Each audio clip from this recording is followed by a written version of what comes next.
Well, hello, everyone. Thanks for joining us today for this Thursday afternoon program. I'm Dylan Ryder from the Johnson County Library. We have the privilege to be joined by Karen Sillens from A+ Career and Resume, who will be talking about exploring career options. Some quick information about our presenter. Karen Sillens is a multi-certified and award-winning career and business coach. Karen provides resume writing, career and executive coaching, and small business coaching to clients in Kansas City and throughout the U.S. and Canada. Karen has held a membership in the prestigious Forbes Coaches Council since 2016, was chosen as one of 38 career experts to watch in 2018 on Twitter, and is rated as a top social media influencer for employment, human resources, and recruitment on Agilance. She resides in Kansas City, Missouri with her husband Andrew and their 4 rescue dogs. Feel free to add your comments and questions to participate in our discussion. You can put those in the chat. Karen will attempt to address each question at different points throughout the presentation. Thank you once again, and here's Karen. Well, thank you everybody for staying with us despite the little technical glitch. The big thing I want you to know about this seminar is as far as what you can expect and what you can't expect. What you can expect are tools and things to help you determine things that are going to be useful to you in making a career transition, how you explore new careers, and what that's going to mean towards transition. There may be some information within this, and that's why it's useful to people who aren't even necessarily transitioning, for your resume. But that doesn't mean it teaches you how to write your resume. That's what gets to the what you're not going to get. So a lot of people come into this sometimes and they think, oh, well, I'm going to know what I'm going to be on the other end of the seminar. If I could do that, oh my goodness, Oprah would have already given me my own show. There is no way to, through a seminar, to help somebody determine what they're going to do for the rest of their life. That's at least an 8-week program I do with people, and most of my colleagues do as well, and sometimes theirs is even longer. So it's a process to find out what you're going to do. And while there are actionable things you can take with you today and get going on, it doesn't mean that you're going to have an answer in a couple of days or a couple of weeks, unless you already kind of know where you're going and you're just getting some confirmation. The other thing is, although it may give you some additional ideas for resume bullet points and how to talk about skills and some help in interviewing, it's not going to be about resume writing. We have one of those on JoCo's online seminars, but this is not about resume writing. This is all about career exploration. So, first of all, what is career exploration? Throughout your career, whether you're very new into the career area or you've been out there for 20, 30, 40 years, career exploration is always about looking at other options. What have you not thought about yet? Because when we look at our career progression, a lot of times we say, well, you know, I've been in this and I'm just tired of it, but I don't know where to go. Or I've never known where I want to be, but I went ahead and got my degree because I wanted to make sure I could get a job and finish my degree and get out of college. But there have been jobs you've thought about. And that's kind of where we start this whole process. Where have you thought about, or what have you thought about doing prior to this as far as a career? So that's how we start exploring. Then we get into the tools that will help you think of all the other jobs that you might not remember that you thought about in the past, plus things you didn't even know existed. When we graduate from high school, we often only know about 40 or 50 careers. Everybody knows about a teacher, everybody knows about a doctor, everybody knows about a lawyer, everybody knows about a social worker. But people often don't know that there's 12,000 careers out there that they could choose from, and that there's a lot of different aspects of them that relate maybe to something they have interest in, but they don't necessarily want to be a doctor or a nurse, but maybe they'd love to be a medical technician. Then career transition is how we go about starting to look at making that transition. And while certainly a resume can be a part of that, it's not going to be the whole thing. It's going to be just a portion of it. We have to make our decision first. You may have 2 or 3 areas ultimately that you look at, which is perfectly normal. And then lastly, It may be that as you're making your transition, there's an in-between period where you're getting what I call a stopgap job while you're trying to make sure you have employment of some sort, money coming in, but maybe you have to get a certification or do some additional coursework or something to go to that next career level, or on occasion, a full degree. And we'll talk about that too. So this seminar can be useful for you if you aren't looking for a new career, if you want to provide some tools to a person who's looking at changing but doesn't know what to do. It can be very helpful for them just to start thinking about things and questions that are on here, that are on that program right in front of you. Then on top of that, it's about making good decisions as far as where you currently are in your career, finding out where things might be missing. Sometimes as you start doing assessments on this and you think, oh, I'm doing this for my husband, or I'm doing this for my son, or whatever, suddenly you look at it and you say, you know what, I kind of need to plug a hole here in my own career. Or it could be towards getting some information on moving forward with a resume. Transferable skills, typically. A career dissatisfaction, which is the most likely reason a person will come to me for career exploration and transition, affects everything. If you are unhappy in your career, you're unhappy when you go home, you're unhappy on Sunday night when you think about you have to go back to work. It affects your finances because you're not sure, if I make a change, can I get as much money as I'm getting now? Or is it something that's going to potentially mean more money for me down the road, but I have to spend more now to get to that? All of those things play in. So every area of your life, the spiritual, the family and friends, the financial, and then of course the career, all are affected if one area is off. And career dissatisfaction is a primary issue that people have that creates this dissatisfaction throughout their life. The stress that comes from it is probably one of the biggest problems. But the stress plays a very interesting role in this. It's not the traditional, well, I've been unhappy and that's causing me stress. That certainly plays into it. But it's also the thought of having to do something different. A lot of people, because it almost seems like there's a paradigm shift in something every other week. You know, there's just changes everywhere all the time. And it can be very overwhelming to people. Well, that stress can also come from a career issue that is, oops, I want to change, but I don't know that I really do. The thought of another change in my life, having to go to a new job, learn new stuff, meet new people, go to a new office, all that kind of stuff, and do the search to get there is more than I want to deal with. So I call that being satisfied in your dissatisfaction. And so a lot of people will sit in that stress, and that includes depression, for a lot longer than they need to. I had a client come to me just a few years ago, and he wanted to do career transition coaching, career exploration and transition. He's a wonderful young man, and he had one of the best reasons to go ahead and pursue this now while he was young in his career. His father, who used to be this jovial, wonderful man, went from being that person that everyone in the family loved being around to being a bitter, nasty person who died younger than he should have, because he stayed in a career he hated because he thought he had to in order to support his family. He never considered that there would be other options out there.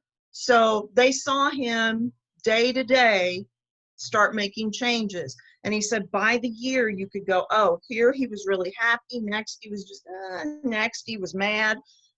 I don't want to see anybody out there live through that. And he lost his father early, but he also lost his father earlier than that. The person that he knew was gone. Then there was this other person there, and he died younger than he should have.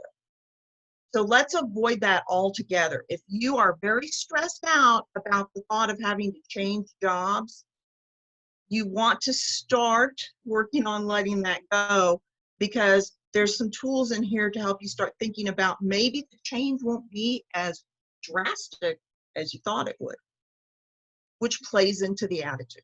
And our attitude is everything in trying to change jobs. Same thing when we're trying to figure out what we want to do, because sometimes when we're dissatisfied, guess what we do?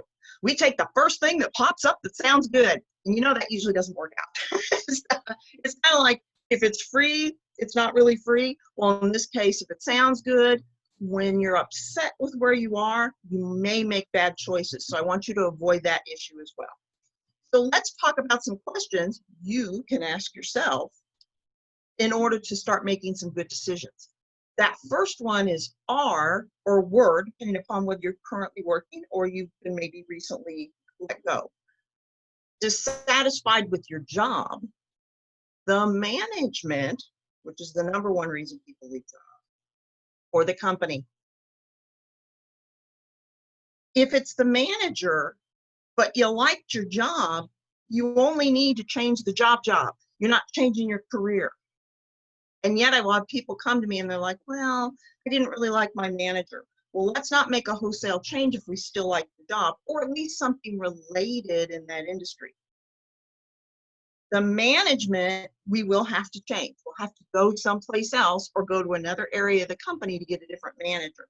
And if it's the company itself, then you'll want to change companies. But there's other jobs out there. I know that the economy is a little weird right now. That doesn't mean there aren't jobs out there for people. Next, is there a stress or dissatisfaction elsewhere in your life that you could be projecting onto your career? I've had clients come to me and because they're in the middle of a divorce, or there's just issues at home with a child being sick, or their parents are sick or something like that, it's creating dissatisfaction in other areas of their life. And that includes their career. But when you start asking specific questions about that job that they're doing, they tend to love the tasks that they do, they love the people they interact with and all of that. Now we realize that maybe it's something else that's creating the problem. The next question is, how long have you been thinking about a change? Some people have been thinking about it for a long time, which usually tells me that's not a life dissatisfaction area. That really is a career potential change.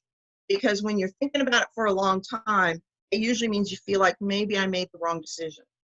Now, if you're getting a paycheck and you're supporting your family, do not ever doubt yourself. You made a decision based on the information you had at the time. However, now we can change that if we want to. Then, how long have you been dissatisfied with your career as a whole?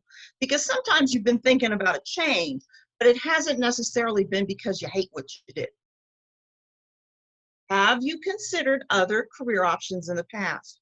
Maybe there's been 2 or 3 things that you thought, gosh, I've always wanted to do those. But there's just no way. I couldn't get training, or I couldn't earn enough money, or whatever in that. Maybe you could, maybe you couldn't. But until we find out, we don't really know for sure.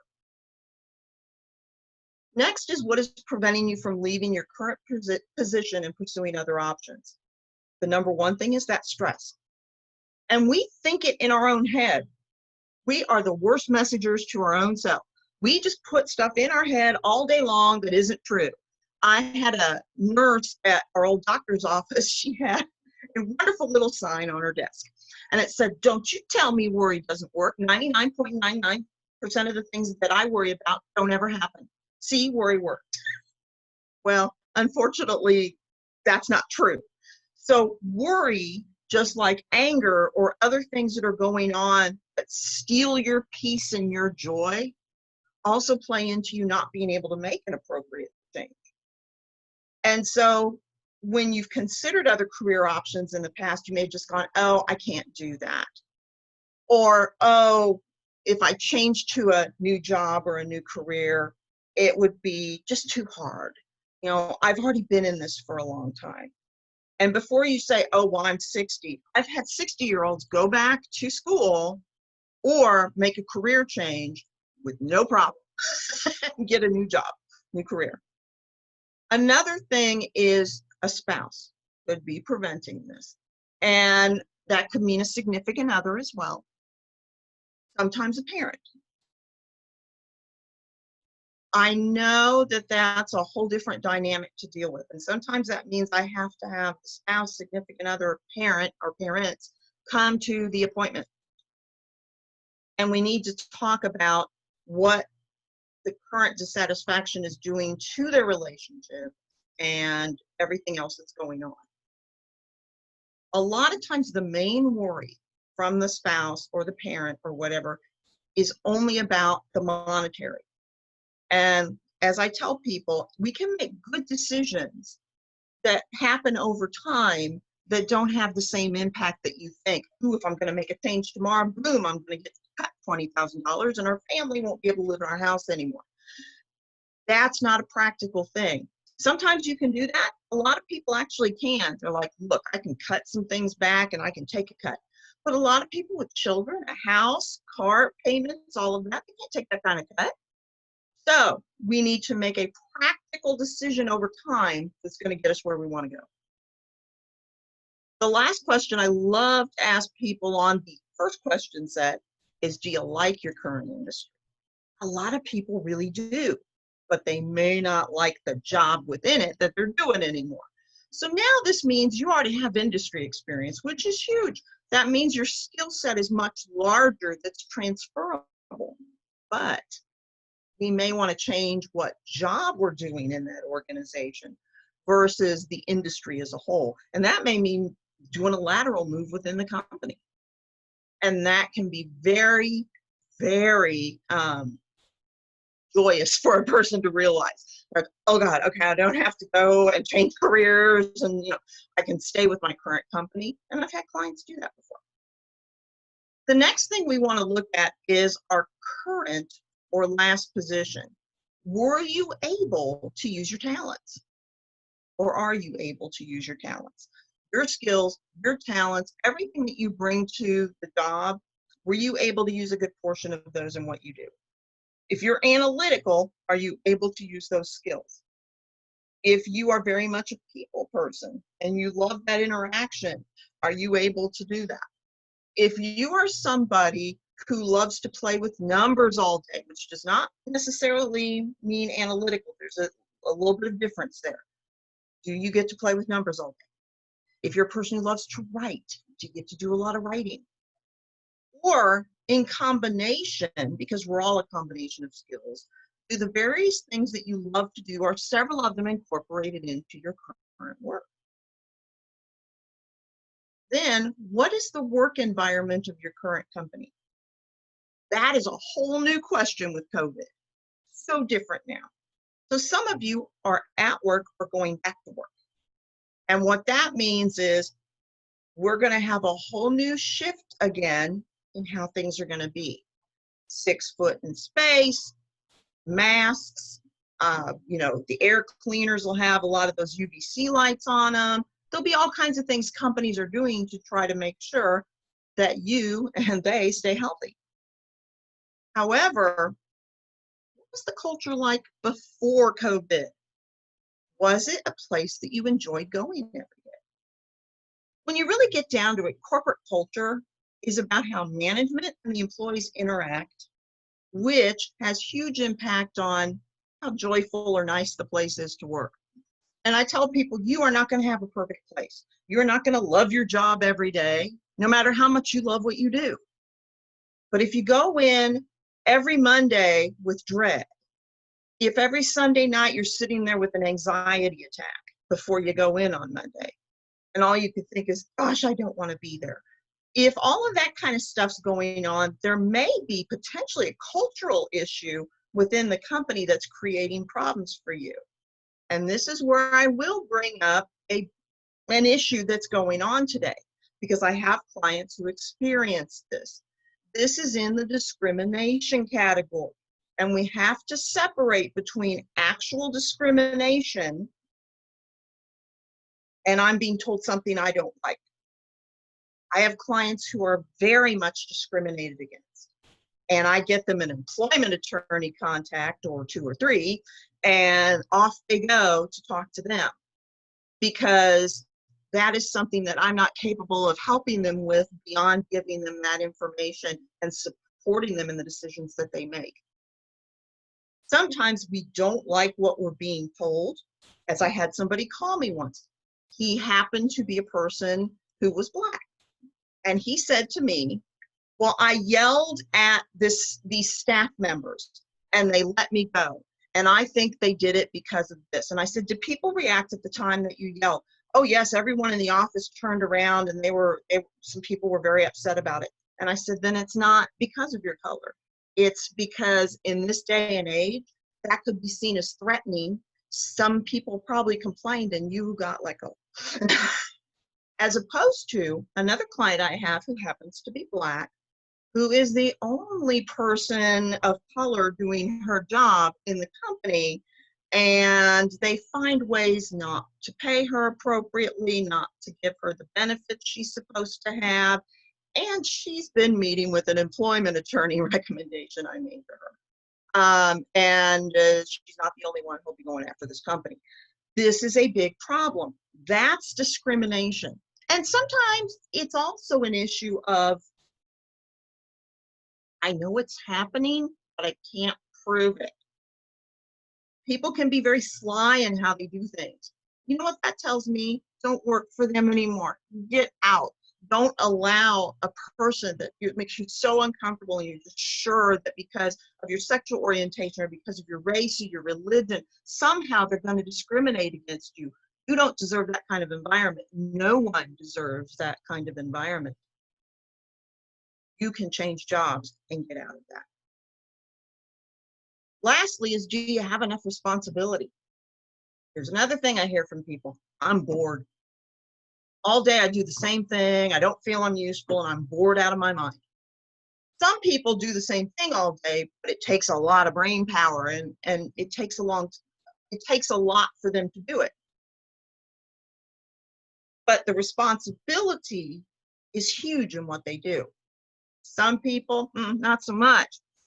And maybe things have been taken away over time only because as roles shift in companies or whatever, things have gone away. Or automation.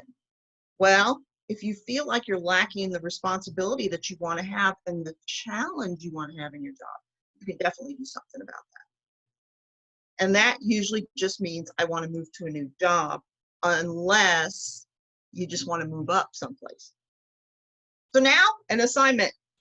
And I challenge all of you to start it now. Get a piece of paper or open up a new page on your computer. And I want you to draw some columns on it or make some columns. That's why drawing's usually easier. And I actually prefer that my clients start this with handwriting if they're going to do this from the scratch. You're going to have several different things that you're going to look at. The first list is going to be jobs. Every job you've held. I'm not so concerned about high school, but every job you've held since college or vocational trade school, whatever it is, since you've been doing work in the traditional manner. This includes full-time and part-time positions and any large-scale volunteer stuff you do. A lot of stay-at-home moms or dads don't realize how much skill they have that they've been using all the time. They've got tons of volunteer work and it takes loads of their time. Fundraising for the school, the PTO, PTA stuff, all of these different things become a very, very big drive in their life. They're trying to make sure that their board memberships and all this kind of stuff help their kids or help their parents or whatever they're belonging to. I want you to include those. You may have a laundry list because a lot of people change jobs about every 3 years, but it'll be worth it in the end.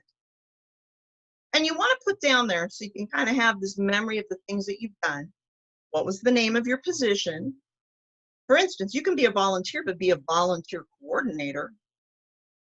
I actually volunteer at our church and I do the marketing and the communications. I'm still a volunteer, but it's marketing and communications. So I can put that down because it takes a lot of my time. And after I get off this seminar today, I will be updating our website. So that will be something I will be taking care of. That's part of marketing and communications. If you held several positions for one company, I want you to list them separately. And then the rest of the columns. 1, what'd you like about it? This is so important. I think outside the box. Did you love the pay? Did you love the benefits? Did you love the people? Did you love your manager? Did you love the company? Did you love the volunteer stuff they let you go do? If it was a volunteer job, if you will, did you love the work that you were doing? And all these different things play into this list of what you like. And I want you to just keep asking yourself, what else did I like? Or make somebody else do it for you. Hand it to your spouse, hand it to your parent, and go, just keep asking me until I say nothing. Because a lot of times when we do it ourselves, we put 2 things down and we stop. My clients never get to do that. I will ask them 14 ways from Sunday until I get enough answers. Then, what did you dislike? Same concept here. You want to be very detailed about the things you did and didn't like. And be descriptive in it. You may say, the only thing I didn't like was just one coworker. That was it. Everybody else I loved. And the only reason I didn't like that coworker is because they gossiped all the time. That's fine. But you want that description down. Next section, skills you learned in the job. It's very hard for people to come up with skills. And they always give things that are very generic. I'm a problem solver, and I'm hardworking, and I'm dependable. Those are a laundry list of generics. Now, we want to hear, say, computer programs that you know and you learn, and maybe are still using today. Leadership, marketing, sales. And in sales, you can split it up. Business development, client retention, sales strategy. There's just a whole bunch of stuff. Employment, when you're actually a person who's been a supervisor, oh my gosh, talk about the skills you learn in that. So they're varied. Now, mind you, they're varied based on how much supervisory skill you actually got to use. And sometimes you're a supervisor and you don't get the title. That still counts.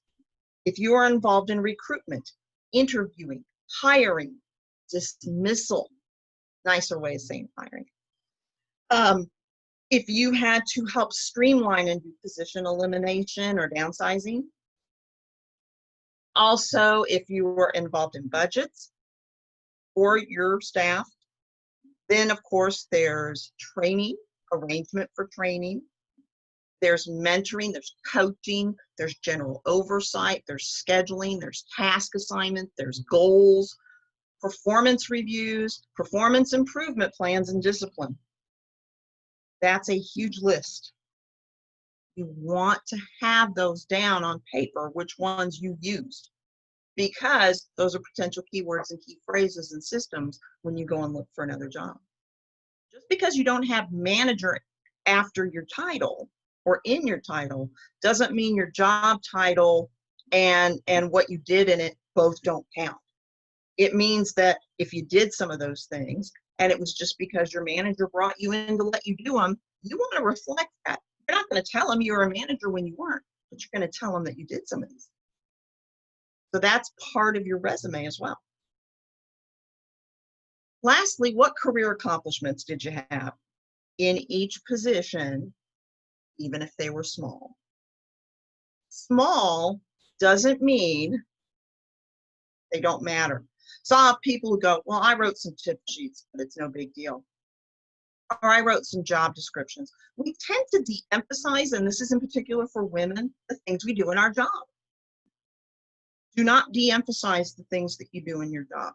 Yes, some of them are small, and they may just be a list in your resume as far as here's the 10 different types of tip sheets. Or you may have created an entire set of information, manuals for employees and training curriculum and all this kind of stuff that you want to share. Sales numbers, inventory management numbers, all of those things start to play into your accomplishments. If we don't think of them now, we're going to be sitting in front of a blank piece of paper on our computer or on a hard top and look at it and go, I can't think of anything. And we're going to put things down like answered phones, which I see all the time. It'd be an executive, number one bullet, answered phones. Really? Why are you answering the phone? So this is something to really start thinking about. Get your skills and your accomplishments and things in your head now. Next, career assessments. Oh my goodness. Career assessments, some people think they are the end all be all and will give them all the answers to their life.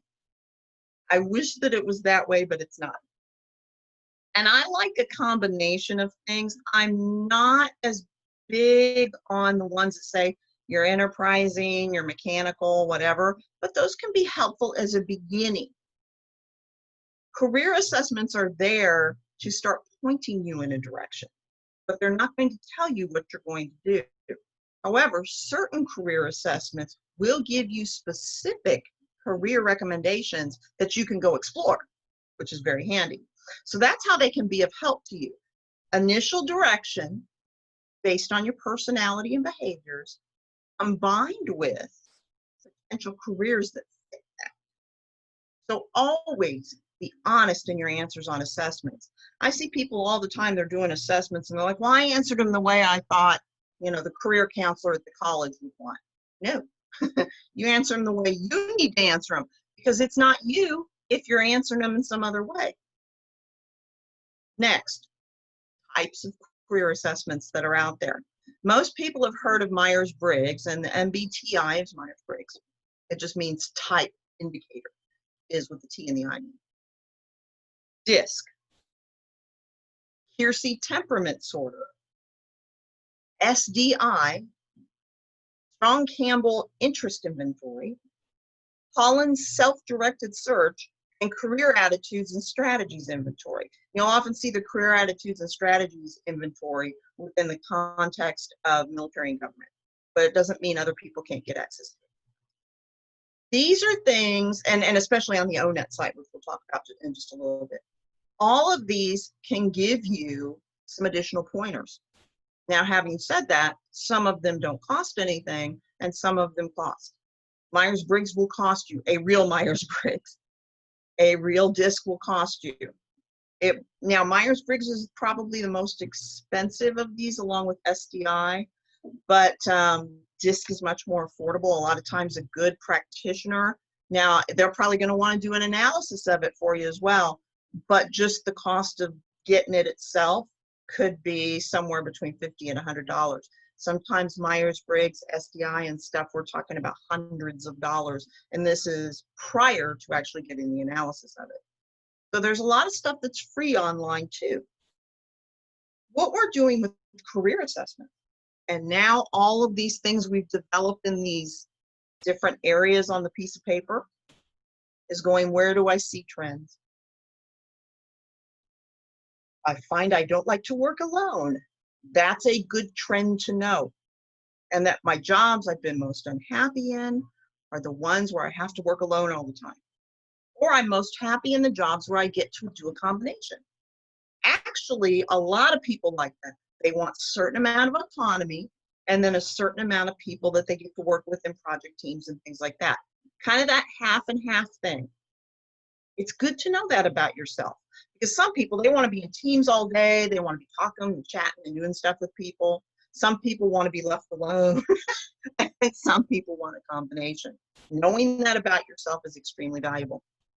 Knowing if you're more of an influencer means I want to be around more people. Knowing that you're more of a dominant person also probably means you want to be around more people. However, it also means you may want to rule your world. And that can be dangerous depending upon how you put that forward. Knowing that you're somebody who loves to analyze things can be extremely helpful. So all of these different aspects are going to play into how you make your decision. So if you see certain things on the career assessment that dovetail with things you're seeing in the answers that you've given, and it also, talks about some skills that you go, hey, that actually matches into some of these jobs they've given me. I've already got some of these skills. Now you're starting to see where all the trends come together. It helps you make a better decision, as opposed to, my friend said I should do because. No. Now, you can take that job down and go investigate it. I'm absolutely for that. But more people have made more poor choices because my friend thinks I'd be good at, or my family member thinks I'd be good at. But you just made the jump. You did not really assess that industry, if it's located in your area. You haven't done some interviewing of some people who do it to see if you'd even like it. You don't even know if you have any skills for it. But darn it, we're going to make the jump. That's a bad idea. And I call that the committee of they. They really mean well, but they don't necessarily know what they're talking about. The number one thing people will say is, you'd be great in sales or marketing because you were just such a friendly person. Well, that sounds great, except for then you're getting no's from people all the time as a salesperson. Salespeople that are good don't care about no's, or they don't let it affect them so much. Most people hate getting no's constantly. Think about how you feel about it in a job search. You get enough no's, you're just like, oh, I can't do this anymore today.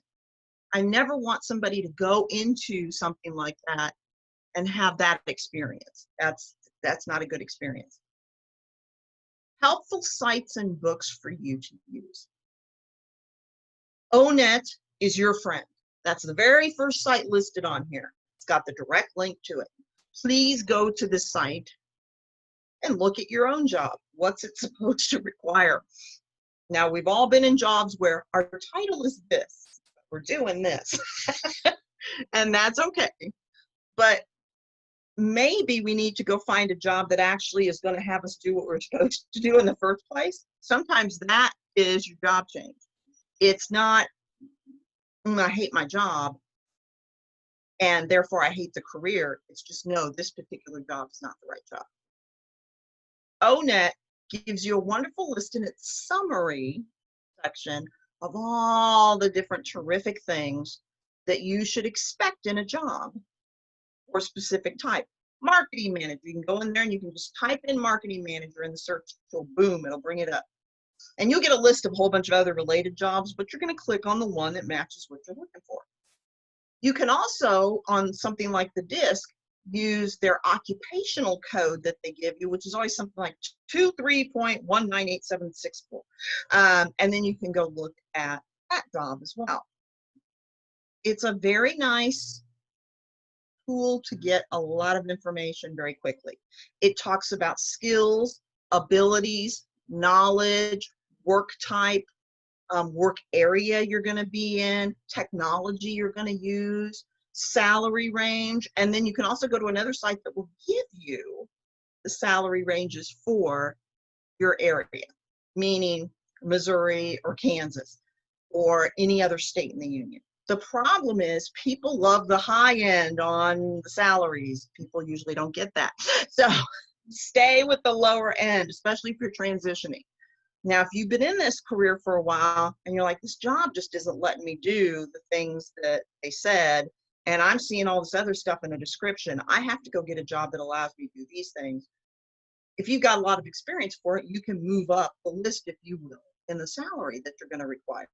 But you have to be very careful when you're transitioning. They're not going to give you mid or high level usually. Next is ACI Net, which has a whole bunch of additional information on it. And it also can provide additional career exploration tools. Now, there's a bunch of books on here. And one of the things I really like about these books is their wide variety. Almost everybody out there is familiar with What Color Is Your Parachute? Richard died not too long ago. I had the pleasure of meeting him. Really neat man. They still keep everything going with that organization. So you're still going to get updated books at the library ultimately.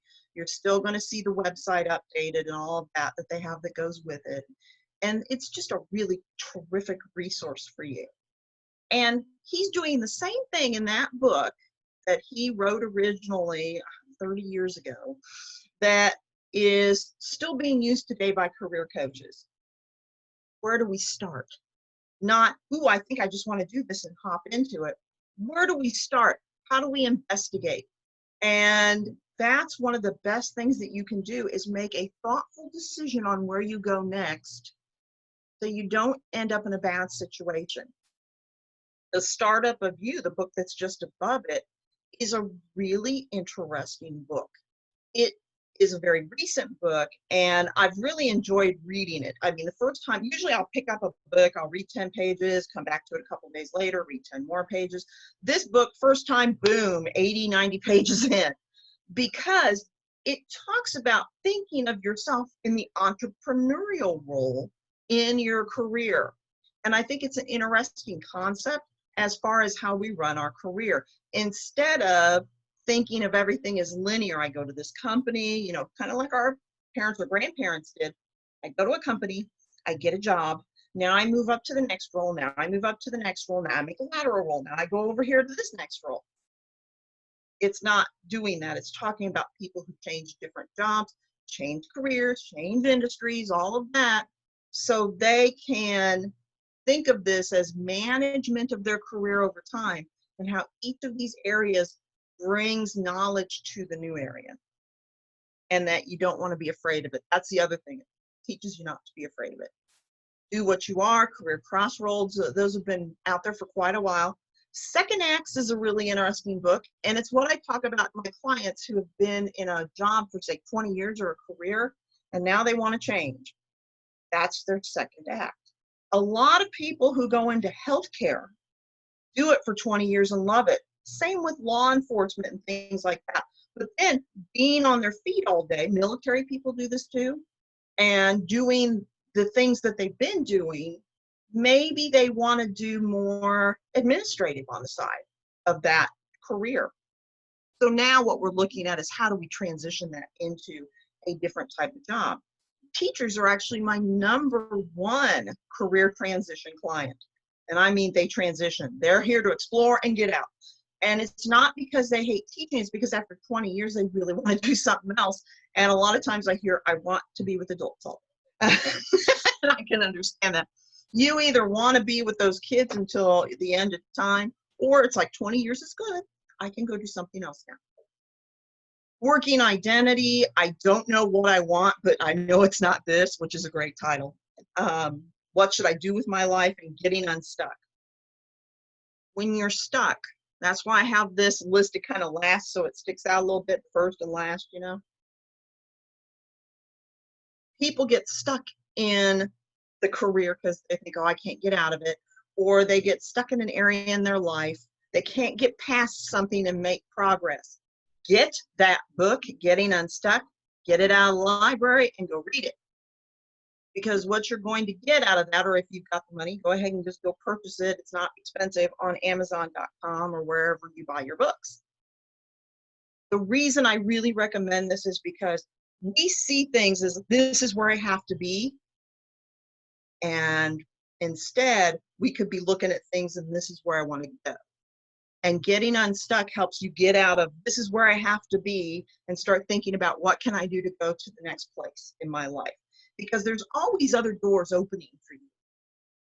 It's whether you see them or not. And I believe this book, you know, I've recommended it to colleagues too who are stuck.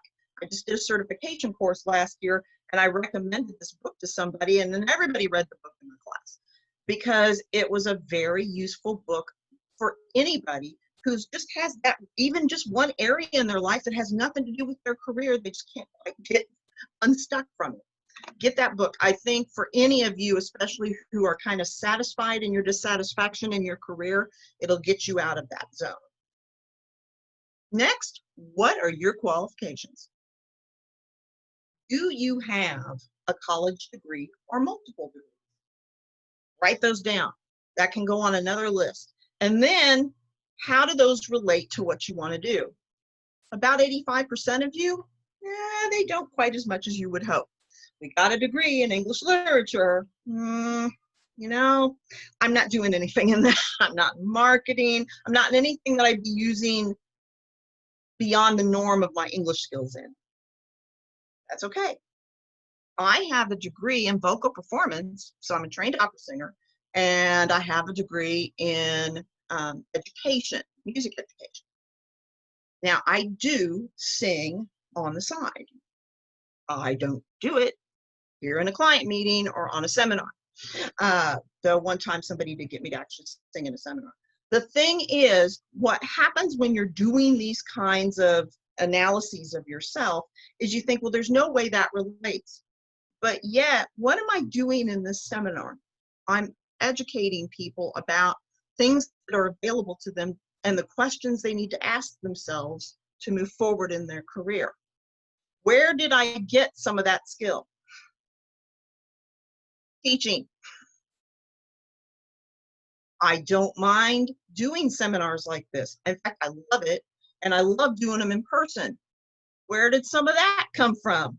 Performance. So think about it in that respect. Some of your jobs that you've had really do have applications coming out of your degree. Don't ignore that.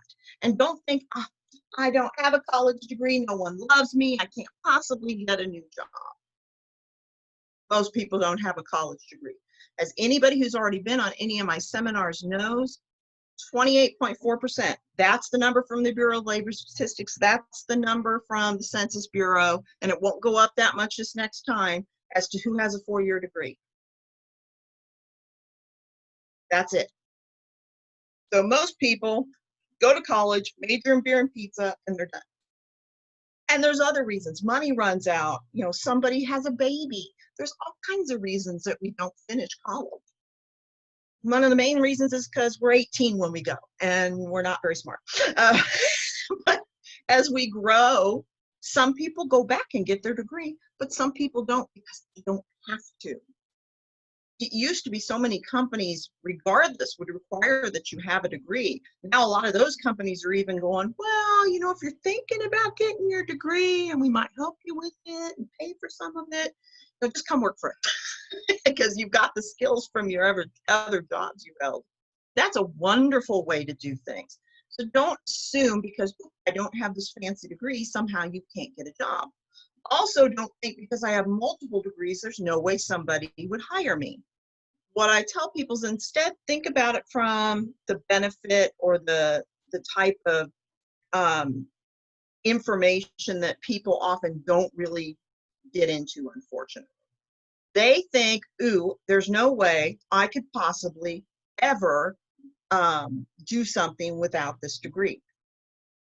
If you don't have a college degree, because you're in the majority, but you have the proper skills, you can do the job unless it's doctor, lawyer, engineer, something like that.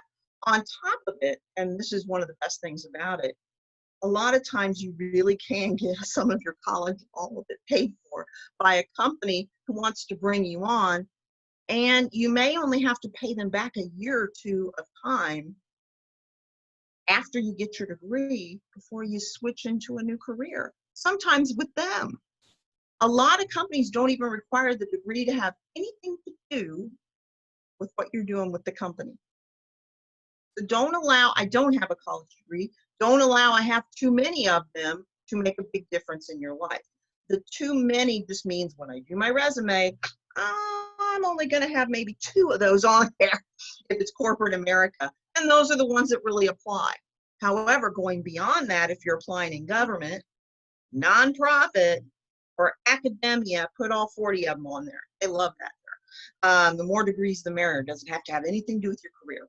Underwater basket weaving, they're all good. Next is probably one of the biggest things people ignore. Professional development. Well, I don't have any of that. Yeah, you do. You just don't realize it. The companies you've worked for often have training courses to get you started. And then beyond that, they have little classes that you take. Now, every once in a while you run into a company, they just throw you on the floor and you never get any training. Just catch up as you can. But most larger companies and mid-sized companies have training. Computers and different programs that you're going to have to do or learn as you go through. Programs that they purchase like 7 Habits of Highly Effective People or Crucial Conversations.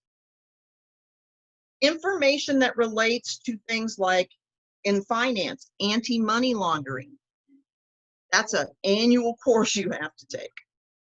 Things that healthcare-wise or HR-wise, HIPAA, FLSA, or FSLA.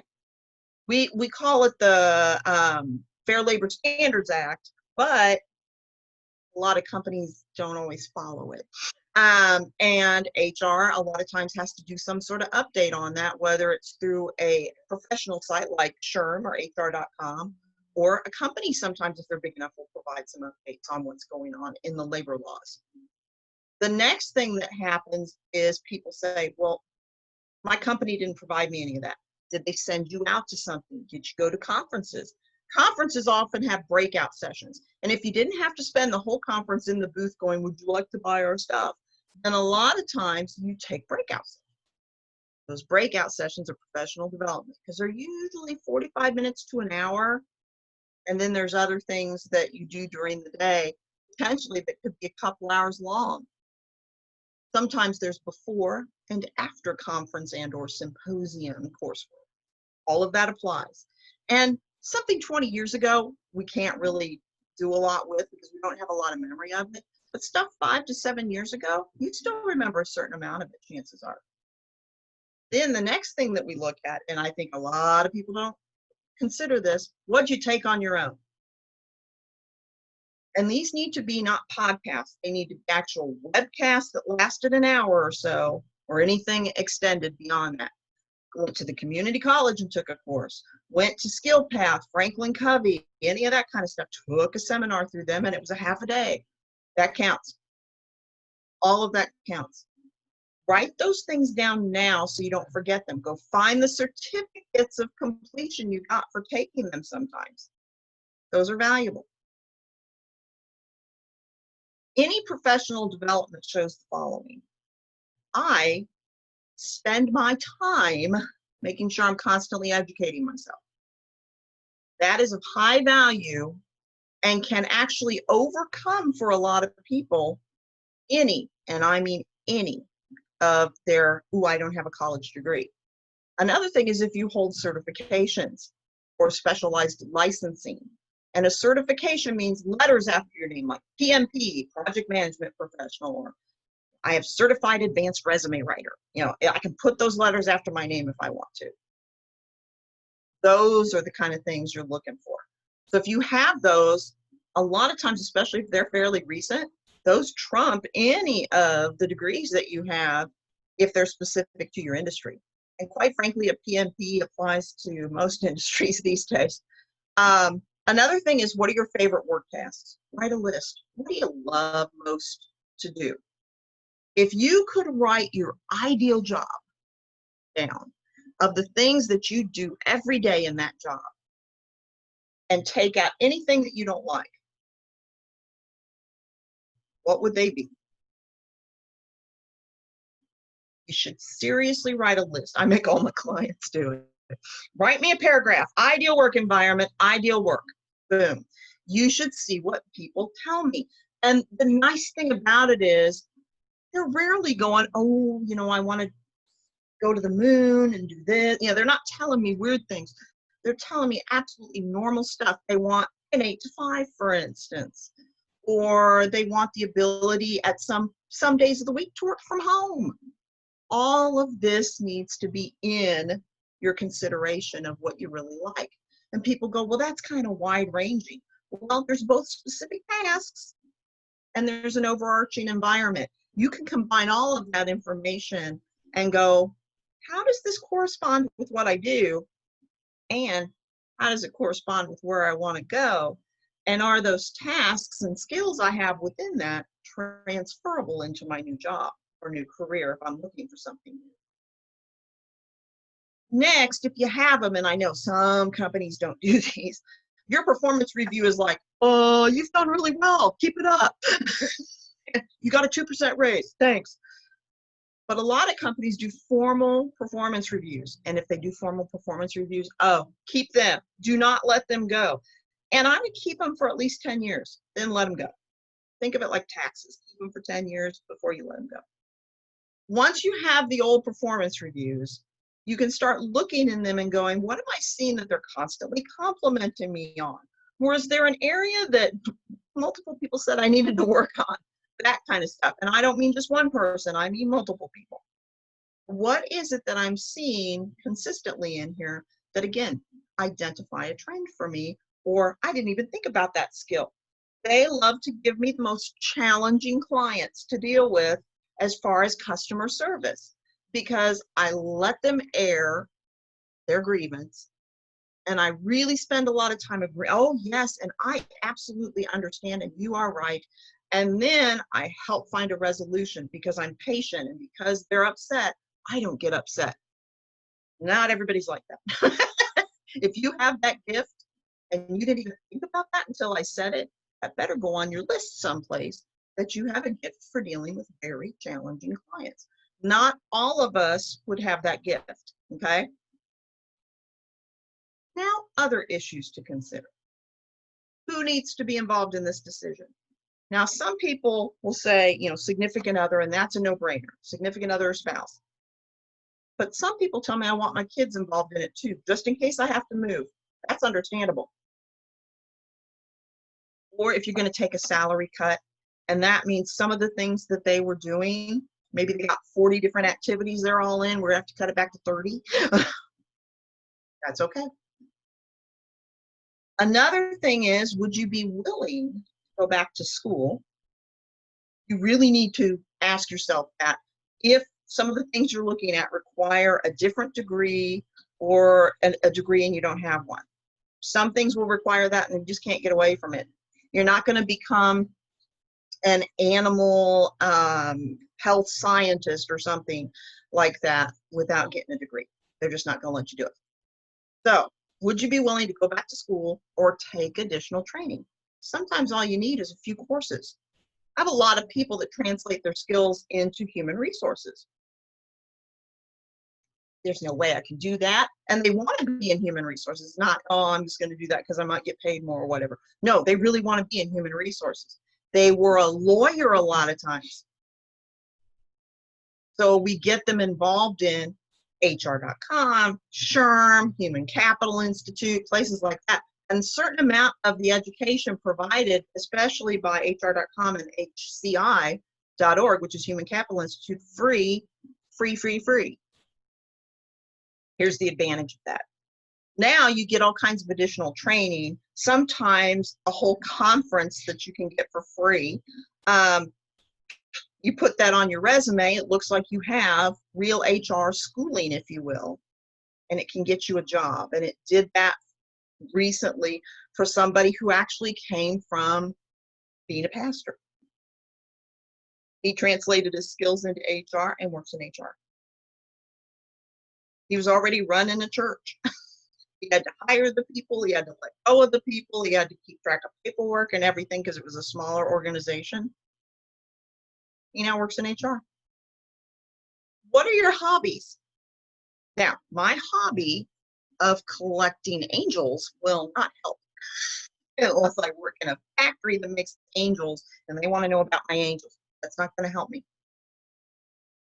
However, there are hobbies that people have, like public speaking, for instance, that can be helpful. Hobbies like flying a plane. I mean, if you're a salesperson and you need to go take a group to a conference or something that you need to go visit a client who's out in the middle of nowhere in another state, you can fly there. You have just become much more valuable.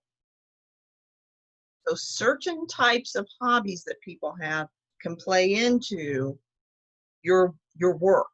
Computer people, oh my gosh, IT people, a lot of them have whole setups in their house of stuff that they do that's outside of maybe their network administration or their database administration. So they're doing all these different things, and it can play into where they want to go. It's just an additional benefit that they bring. And that's how I want you to consider them sometimes. Hobbies can sometimes be an additional benefit to an organization. And sometimes hobbies can be your new job.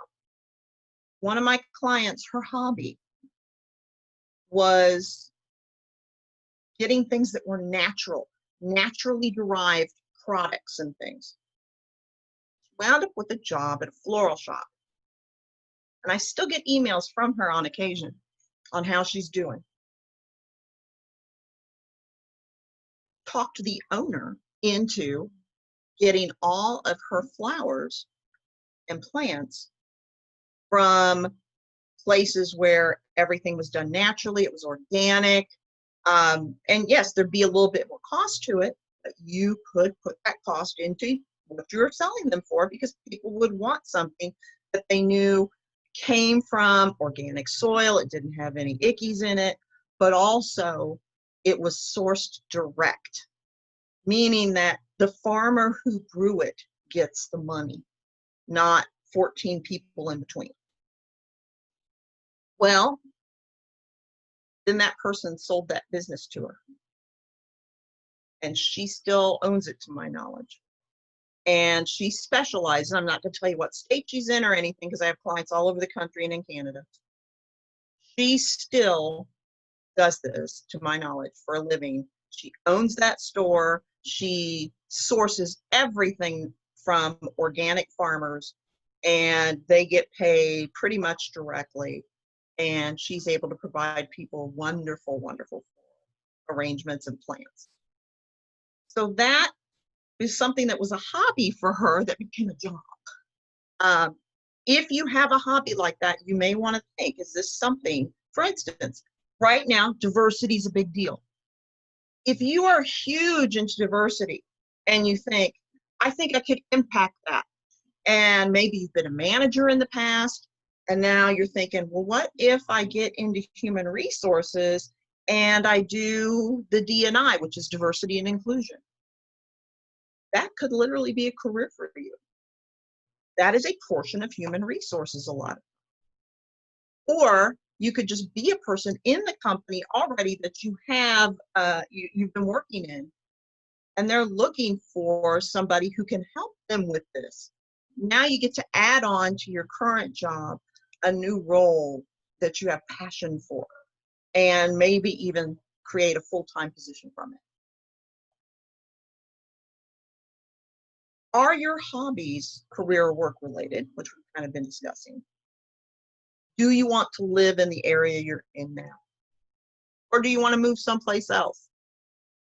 Now, moving from the Midwest one place to the Midwest another place, not as big of a deal. Or East Coast, West Coast, but staying within the region, not as big of a deal. But there's certain things to consider. And I like to joke with people, you're not going to be an oceanographer in Kansas City, chances are. That's just not a big job here unless you're working at the zoo or you're working at the aquarium. Your chances are going to be on the coasts. That's where your job's going to be. You're not going to be a volcanologist in Kansas City. If you're considering certain jobs that don't have an impact here and aren't really available in any bulk or maybe at all, or whatever city you live in currently, now you have to think, do I really want to relocate? If you've always wanted to relocate anyway, then boom, you've got it going on. But you also have to think, is this a place I want to relocate to? Most people are like, oh, San Diego? Oh, yeah. When can I go there? It's 70 all the time. But other areas of the country. Do you want to move to Washington State, for instance? Well, it rains a lot there, and it's very snowy. I have family that lives there. It can be Florida, for instance. Now you're going to have to watch out for hurricanes. So these different things impact your feeling for moving someplace. So you have to consider that in your plan. If I'm going to do something that requires me to move to this area of the country, because that's where most of the jobs are, am I willing to do that? Or what if it's a job that really the main place that does it is a small town and I'm from the city? All of those considerations need to be put in there, because if the need arises, will you move elsewhere? What salary do you require? Not what salary do you want? What salary do you require? You can have a want, and you need require. And require needs to be a minimum plus a little bit, so you're not, you can't pay your bills, God forbid something happens. Never give them, in any salary negotiation, the lowest amount that will just pay your bills and that's it, ever. Little salary coaching right there. The salary you require means, can I give up some things potentially if I have to take a pay cut, which many of my clients don't. but that doesn't mean everybody doesn't. So keep that in consideration. Where are my needs? Go a bit above the needs, and then here's what my want is. And see how that plays in with the salary analysis you do of different jobs. What is realistic for the position you are considering? So now you've looked at it and you just think, oh gosh, I would love to do this job, but it's just not going to pay enough. Unless you can take that cut, you can't do that job, and it has to come out of there. However, is there another career related to it, or something up the scale from it that maybe you really are qualified for that would pay a bit more that you could do? Never just close the door. Look around the door. What's there? What benefits do you require?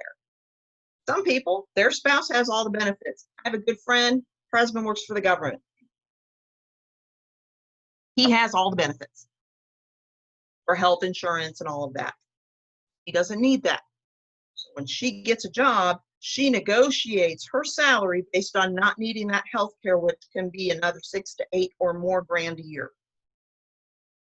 Never let a company play a game with you that, well, we'll hire you, and it's just, it's so wonderful that you don't require that health insurance. So what else am I going to get in? Because that's one of their biggest expenses. Do you need extra vacation? Do you have a parent that's going to be living with you? All those things play into benefits you're going to need, or time off that may be required, things like that. Are there particular companies you're interested in? And do they have the types of jobs that you're looking for? And are there people that have the jobs you like and are considering that you already admire? They need to go on a list. Sorry, my lip gloss likes to peel off in the middle of the seminar. But the problem is, don't assume that just because they have a job that you like, that you're going to talk to them, it's going to be all wine and roses, and boom, you're going to go do this job. Instead, you want to talk to them and ask them real questions. And we're going to talk about informational interviewing next. A lot of people think informational interviewing is to try to get into a company to get a job. It's not. That usually never happens. It is a contact, though, and sometimes they will share information with you, not necessarily usually in their company, but a lot of times externally with people. Hey, you should talk to this person. They may be looking. That's a big benefit. I would say that's a good thing. So it's a way to interview somebody, usually in about a 10 to 15 minute time frame. So if the people love their job, you just got an hour with them, chances are. To ask them very specific questions about the job, how they got it, what they like about it, what they don't like about it, what is it that made them decide to do this? Is it a very political job? Is there a lot of politics in this particular job? That kind of stuff. It's valuable because you get to hear a person's opinion. And every once in a while, I get a client who gets somebody who doesn't like what they do. Sometimes that's just as valuable as the person who does. And try to get more than one person. Don't just rely on the opinion of one person. Because if you love what you do, sometimes you don't really think about, this might not be right for them. So you're like, I'm going to sell this to them. They must come work for us. No. You want to get more than one person's opinion. How do you find contacts? 100 to 150 plus other people, whether you realize it or not. All of your family, all of your friends, they all know a bunch of people. If you go to a church, a synagogue, a temple, a mosque, whatever, you know a bunch of people there, chances are. Or at the very least, the religious leaders there and the office staff know a bunch of people there and can make recommendations. Volunteering. All of those people know other people, or they may actually do this job for a living and you didn't even realize it.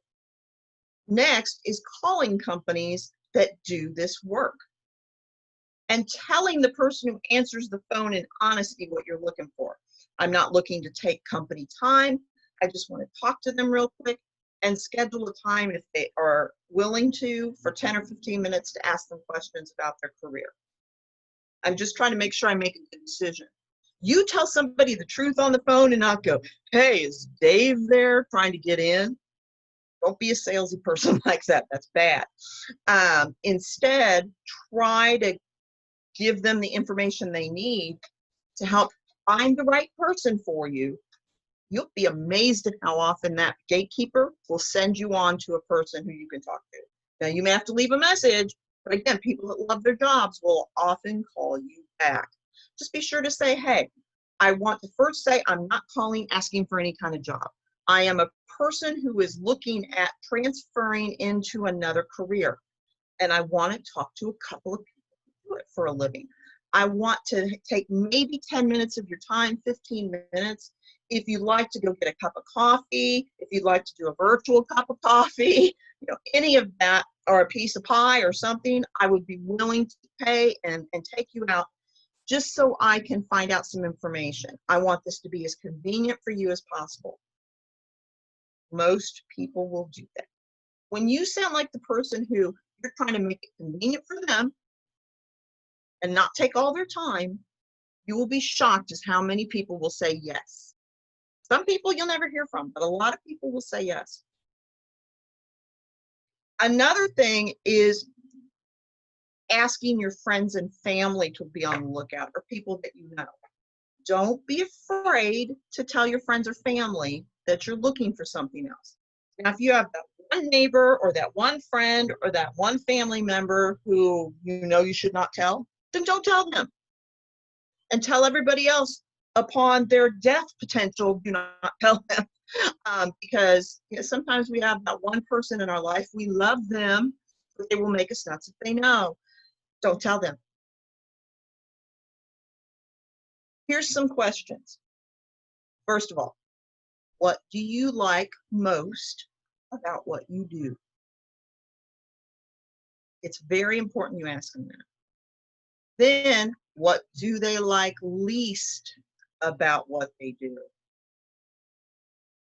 Next, how long have they been doing this work? Then, what special education or certifications or licensing did you get in order to do this, if any? If they don't say anything about getting anything specialized, you can always follow that up with, do you have a college degree? And what is it in? Then you can ask some things that are more about the culture of that job, about whether it's a very political environment in what you would be doing. Do you see, maybe you're a woman transferring your skills into, say, the manufacturing industry. In this particular part of the industry, do you see a lot of women doing this? Let's say it's a QA person who's doing the quality assurance. You can ask that. It's appropriate. These type of questions get you far more information. And every 18-year-old should have to do this before they head off to college. So they don't go, I'm going to major in French literature, which I can do nothing with when I graduate. Because it sounds really neat. Quite frankly, I'm really good at music. That's why I majored in it. So a lot of people, we major in what we're good at. Or I also majored in the teaching part because I loved my teachers and they had such an effect on me. And oh, this is wonderful. And then it's like, oh, I'm going to get 18 grand a year. I got a job as an office manager that paid more. I just was like, nope, I'm going to go be an office manager.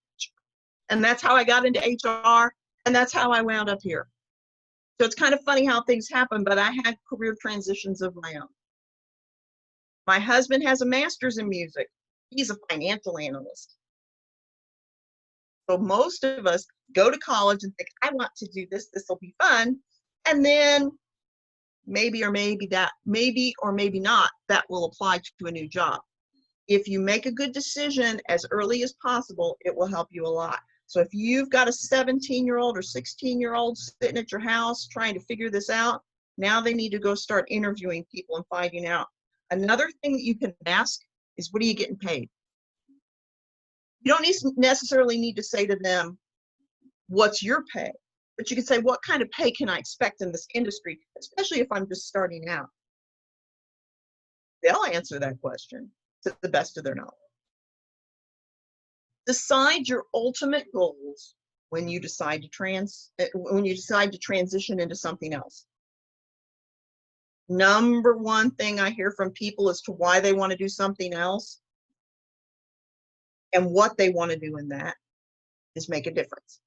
So the gal who now owns the floral shop feels she's making a difference by providing clean organic products to people in the plants they have in their homes and teaching them about how to keep them and do it without using any chemicals. And she feels like she's doing the right thing because she's going direct to the farmers. How valuable is that? Today, we think a lot about our environment, which we should.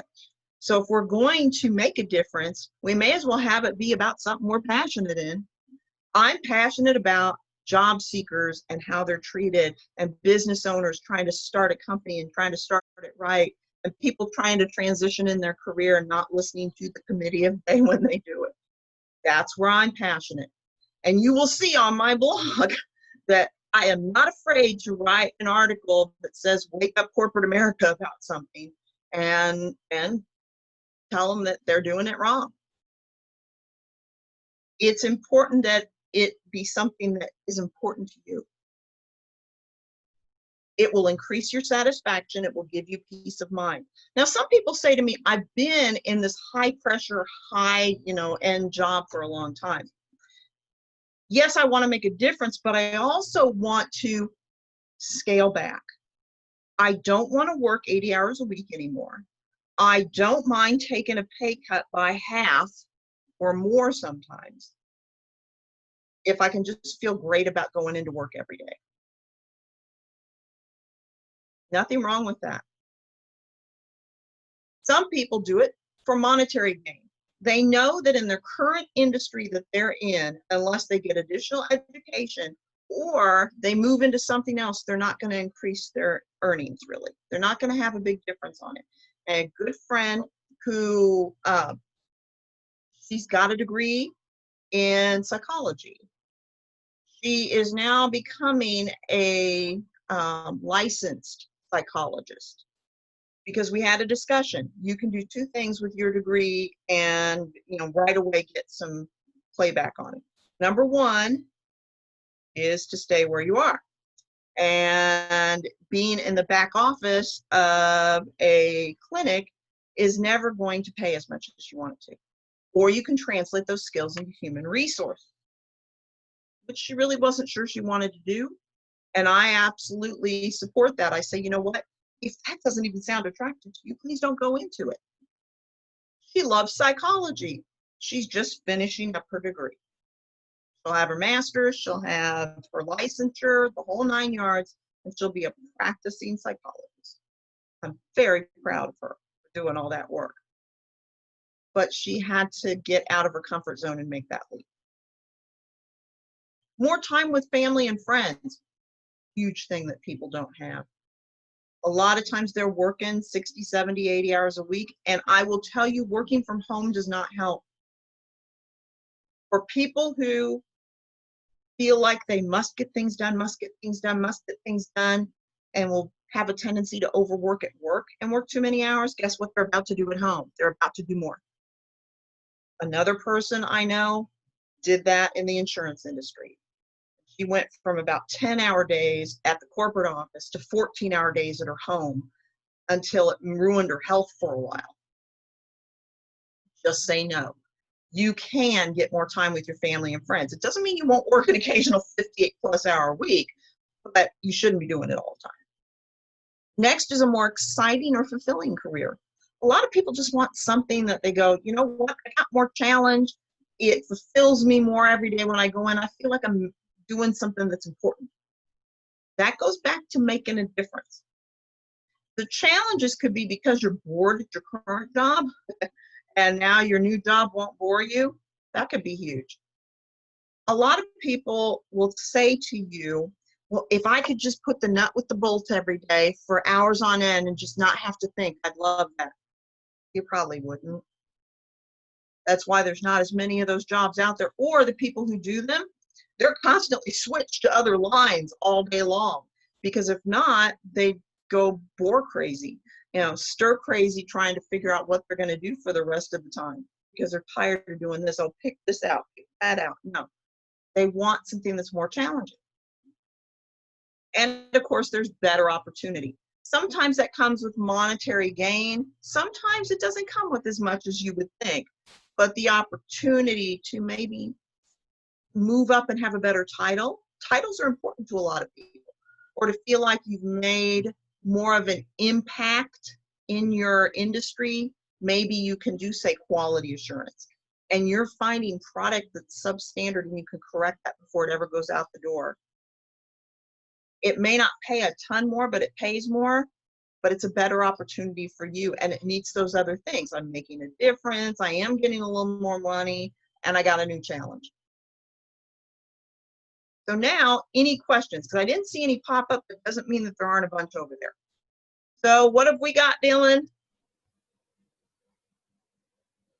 Well, let's see here. Of course, we just had one right away, so I am reading through this at the same time as you. I have a comment from Anne. This is so valuable. Thank you very much for this presentation. One of the challenges I face is that I took an 18-year hiatus in my career to raise my kids. I had a decent career and salary. It feels as if I have to start from zero, as if I have no experience because my experience is way too old to list on a resume, 1997. For the past 5 years, I've held a number of jobs lasting from 2 weeks to 8 months. It's very difficult to brand myself.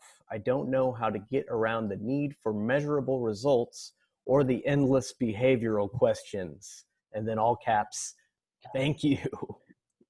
Well, you're very welcome. And one of the things you can expect is behavioral questions no matter what. A lot of times when a person applies to a job, what they're getting on the other end from the interviewer is the list that the applicant tracking system's actually given them that is a bunch of behavioral questions. You think, oh, any volunteer or any short jobs I've held, I could not have possibly made a difference. But whether it's been customer interactions or it's been in things that you've been participating in as far as a project, even if it was small, things you've written that you didn't realize, a person you trained, those are valuable to share. People think they have to have these huge measurable results. Well, I only kept a petty cash drawer of $300. Well, was it accurate? Because if you're not going to be accurate with 300, you certainly aren't going to be accurate with 30 million. People think they have to have the 30 million. No, you don't. You have to start someplace. And keeping $300 and keeping it accurately and maintaining it and making sure you can buy the office supplies you need and all that kind of stuff is a big deal. Client interactions are huge, and a lot of questions will often have center somewhere around either a client or a project. Clients can be particularly challenging sometimes. So can vendors. Vendors will come in, well, I need access to this and I need it right now, and there's 14 people in that room that can't come out of there. Being able to deal with them effectively, not have an argument, keep them calm, get them to wait, all of this kind of stuff, this is really going to help you. So never say, oh, because I only held that job 2 weeks, I can't possibly have made a difference. Every single place you've learned something and you've also made a difference in some way. You just need to think of it in that way. What things did I do at that job? And did I impact the customers, the vendors, the person I was working for, colleagues, paperwork, processes? We have to think through a list instead of just going, I wonder what I might have done that was valuable there. And Anne follows up. She says she's so grateful to have such a great resource right here in town. So, yeah, you guys can have a little moment here. And for the library as well. The library is wonderful. Well, we do what we can. Robin also writes, such good information for me. Thank you. What is a good way to practice interviewing? I haven't interviewed in over a decade and feel very out of practice with presenting myself. So there's a couple things you can do. Number one, go online and look for typical interview questions. One, in areas of interest that you want to apply in, different types of careers, different types of jobs. And two, find some friends that are managers or family. But friends may be better because sometimes they can kind of sit outside themselves and not look at you as That's my sister. And then have them think about some questions, give them some questions and say, hey, can we maybe via Zoom or Skype or something do some mock interviewing so I can start coming up with some questions? Sometimes it's just the practice of having to answer some that gives you the confidence to move forward. The other thing is to create some information for yourself. And I tell people use an acronym to do it. It's challenge, action, and result.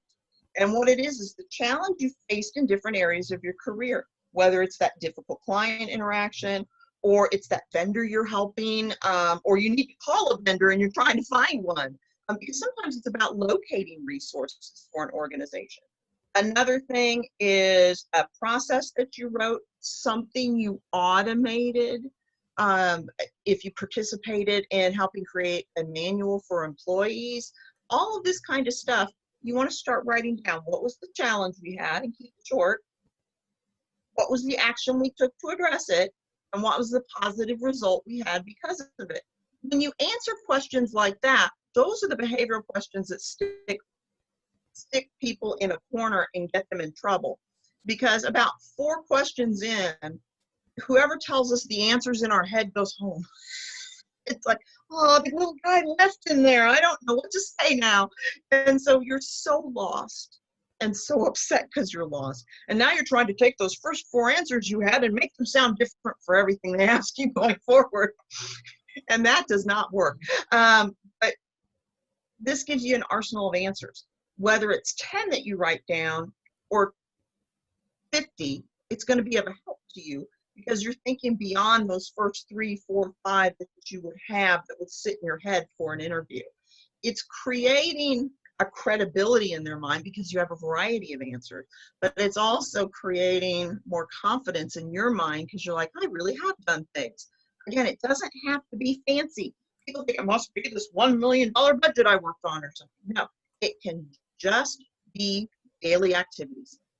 It's where did it make a difference? That's what we're talking about. Excellent. I've also added a JCL resource, which we subscribe to. By the way, all of the links that I've placed in the chat are either collections of outside resources that we've gathered together in one spot on various pages through our website, or they are resources we subscribe to, so we take on that cost so you don't have to.